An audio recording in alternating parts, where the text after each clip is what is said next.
Sir आप लोग फिर से विश्व भारती जन सेवा संस्थान के बैनर तले सब इकट्ठा हुए, क्या किन मुद्दों को लेकर आप लोग फिर से बैठे हैं आज? देखिए, आप लोगों को सबको पता है कि देश के 13 करोड़ सहारा के जमाकर्ता तिल तिल के मर रहे हैं अपने पैसे के लिए। इनमें से बहुत सारे लोग माननीय सुप्रीम कोर्ट के दरवाजे तक 100, 200, 500, 100 का किसी तरह से चंदा कर करके माननीय सुप्रीम कोर्ट में अपना पिटीशन दाखिल किए गए हैं, जिसमें एक बड़ा पिटीशन विश्व भारती जन सेवा संस्थान की ओर से लगा हुआ है। उसकी सुनवाई नहीं हो रही है। दूसरी तरफ सहारा इंडिया भारत सरकार के सह पर उससे 60 गांठ कर करके माननीय सुप्रीम कोर्ट को आज 12 साल से गुमराह किए हुए हैं। माननीय सुप्रीम कोर्ट के दिए हुए कोई आदेश को नहीं मान रहा है, चाहे वो 31 अगस्त 2012 वाली बात हो जिसमें 2 कंपनियों का भुगतान की बात किया गया था, उसने भुगतान नहीं करे, कन्वर्जन करवा दिया गया। उसने 24,700 करोड़ रुपए जमा करने को कहा था, उसने नहीं किया। सहारा से भी केस में जो 71 प्रॉपर्टी का लिस्ट वहां जमा है, जिसमें कि माननीय सुप्रीम कोर्ट का ये निर्देश था कि वो जमीन जब भी बिकेगा तो उसका पैसा सहारा से के अकाउंट में जाएगा, उसको ही बेच दिया और वहां पैसा भी जमा नहीं किया।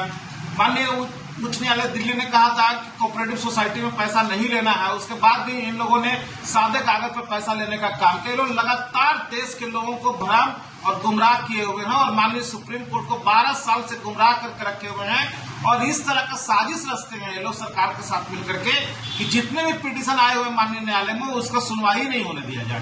तो हम लोग आज माननीय सुप्रीम कोर्ट के पास देश के लाखों जमाकर्ता सहारा के विश्व भारती जन सेवा संस्थान के बैनर तले और देश के और कई अन्य संगठन है, सभी के साथ मिल करके हम लोग जा रहे हैं कि माननीय न्यायालय में जो पिटीशन अभी सहारा की ओर से लगाया गया 88 प्रॉपर्टियों को अडानी के बेचने के लिए, उसको सुनवाई करने के पहले हमारी बातों को सुन लिया जाए, क्योंकि जो सही प्रॉपर्टी थी उसको सहारा ने पहले ही बेच दिया और उसका पैसा 1 रुपया भी जमाकर्ताओं को नहीं दिया और न जाकर के सेबी में जमा किया।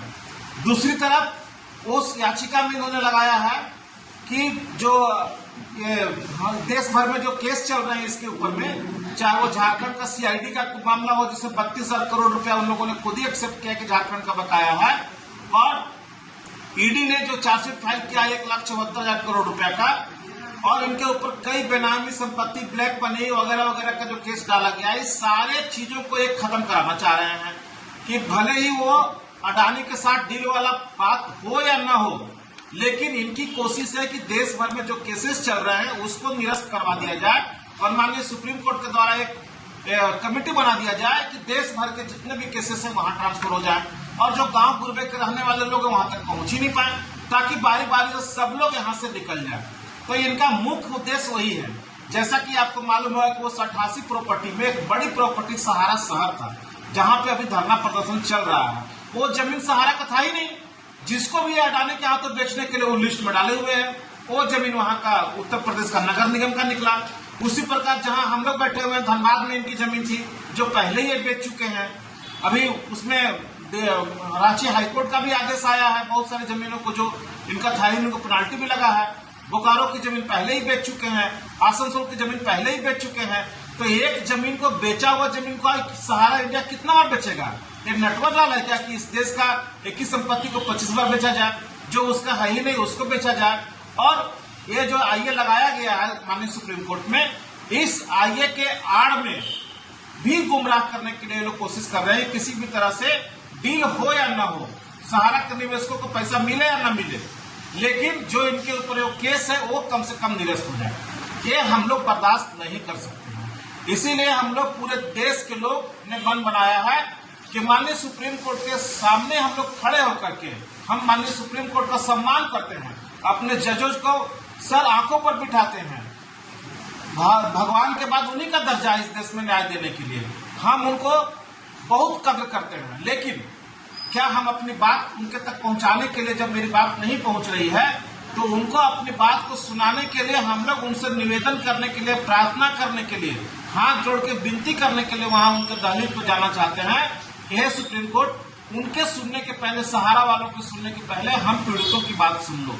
क्योंकि देश के 13 करोड़ हम लोग बहुत तकलीफ में हैं। हम में से कई सारे लोग जमाकर्ता 10,000 से ज्यादा लोग आत्महत्या कर चुके हैं। हमारी कई बहन बेटियों की शादी नहीं हो रही है।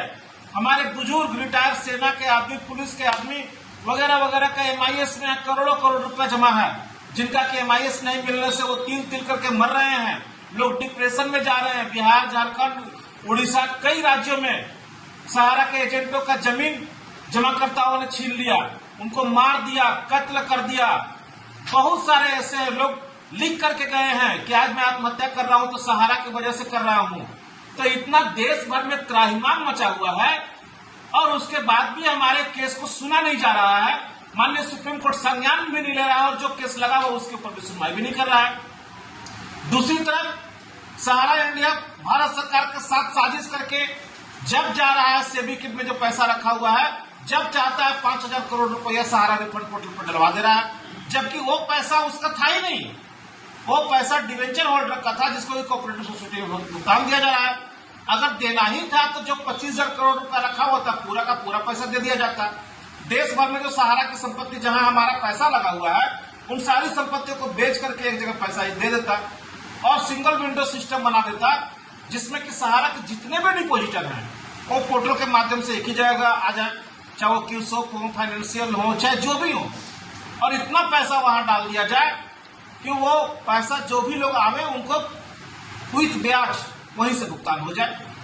तो वैसा क्यों नहीं किया जा रहा है? पाई 10,000, 20,000, 50,000 के चक्कर में क्या इस जीवन में हम लोग पैसा लेंगे? नहीं ले पाएंगे। तो इसीलिए माननीय सुप्रीम कोर्ट को जगाने के लिए, अपनी बातों को वहां तक पहुंचाने के लिए ही हम वहां जा रहे हैं। हमारा उद्देश्य बिल्कुल पाक है, क्योंकि आप जानते होंगे कि सहकारिता मंत्री माननीय अमित शाह जी लगातार झूठ बोलते हैं। उत्तर प्रदेश में कुशीनगर उन्होंने कह दिया सहारा स्कीम का जिम्मेवार अखिलेश यादव है। यहाँ आए झारखंड में तो सहारा का भुगतान नहीं होने की जिम्मेवारी माननीय मुख्यमंत्री हेमंत सोरेन पर डाल दिया। क्या इस बार वो बिहार में जाकर के बात कहेंगे कि बिहार के लोगों का भुगतान नहीं हुआ तो उसके जिम्मेवार नीतीश कुमार है? ये तो नहीं कह पाएंगे। और बार बार सहकारिता मंत्री जी झूठ बोल रहे हैं कि पोर्टल पर जो क्लेम आएगा उसको हम 45 दिन में दे देंगे, जबकि इनकी इतनी भी क्षमता नहीं थी कि लगभग 5 करोड़ लोग वहां जो क्लेम किए हैं उनमें से 99% लोगों को त्रुटि बना करके डिफेंस से निकाल कर क्लेम रिजेक्ट कर दिया गया। क्या डिपोजिटर ही नहीं हो?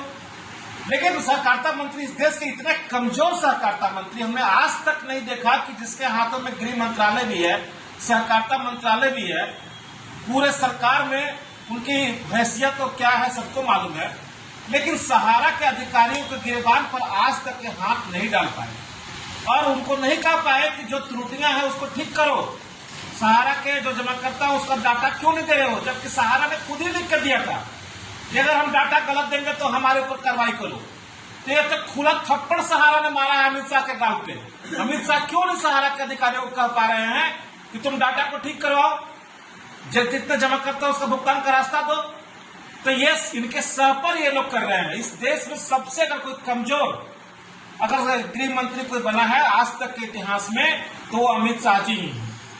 कितना क्या कहें, तो ये पीड़ा बहुत ज्यादा है। भारत सरकार से हमारी उम्मीद टूट चुकी है, सरकार हमारी मदद नहीं करने आ रही है, रक्षक ही हमारा भक्षक बना हुआ है। तो आखिरी उम्मीद हम लोगों को न्यायालय पर ही है और न्यायालय में सर्वोच्च न्यायालय माननीय सुप्रीम कोर्ट फरवरी 2024 से हम लोग पिटीशन लगा करके बैठे हुए हैं। एक हेयरिंग के बाद हमारा हेयरिंग ही नहीं हुआ और कई लोग वहां गए हुए उनका सुना ही नहीं जा रहा है। सरकार जो चाह रही है उसका सुन लिया जा रहा है। तो इस तरह से लोगों में लग रहा है कि हमको न्याय मिलने में बहुत देर हो रहा है। तो हम न्याय मांगने के लिए माननीय सुप्रीम कोर्ट जा रहे हैं। हम किसी को डराने के लिए नहीं जा रहे हैं, किसी को धमकाने के लिए नहीं जा रहे हैं। ये मेरा राइट बनता है कि अगर हमारी नहीं सुनी जा रही तो वहां जाए। क्या माननीय सुप्रीम कोर्ट के जो जजेज 2018 वाली घटना आपको भी याद होगा, जो लोग पीड़ित थे माननीय जजेज सब, उन लोगों को भी निकल करके कोर्ट के बाहर आकर के मीडिया के सामने कहना पड़ा था कि हम पीड़ित हैं। जब जजों को अधिकार मिल सकता है कि वो अपनी बात रखने के लिए बाहर आ सकते हैं, तो क्या देश के नागरिकों को इतना अधिकार नहीं है कि वो अपनी पीड़ा को सुनाने के लिए माननीय सुप्रीम कोर्ट के दहलीज तक जाए? हम जाएंगे, हर कीमत पे जाएंगे और हम न्याय की मांग करेंगे इस देश के 13 करोड़ जमाकर्ताओं के लिए, इस देश के उन 10,000 शहीदों के लिए जो सहारा से भुगतान मांगते मांगते दम तोड़ दिए चले गए, उनके लिए भी जाएंगे। हर उस व्यक्ति के लिए खड़े होंगे जिनका सुनने वाला कोई नहीं है। हम माननीय सुप्रीम कोर्ट से गुहार लगाएंगे कि जल्द से जल्द हमारी याचिका को सुने और हमको अच्छा जजमेंट दे निदान दे और उसकी जो लगा हुआ याचिका है, हमारी याचिका के बाद उसकी याचिका की सुनवाई होनी चाहिए। हम यही मांग करने के लिए माननीय सुप्रीम कोर्ट के सामने जा रहे हैं। जी।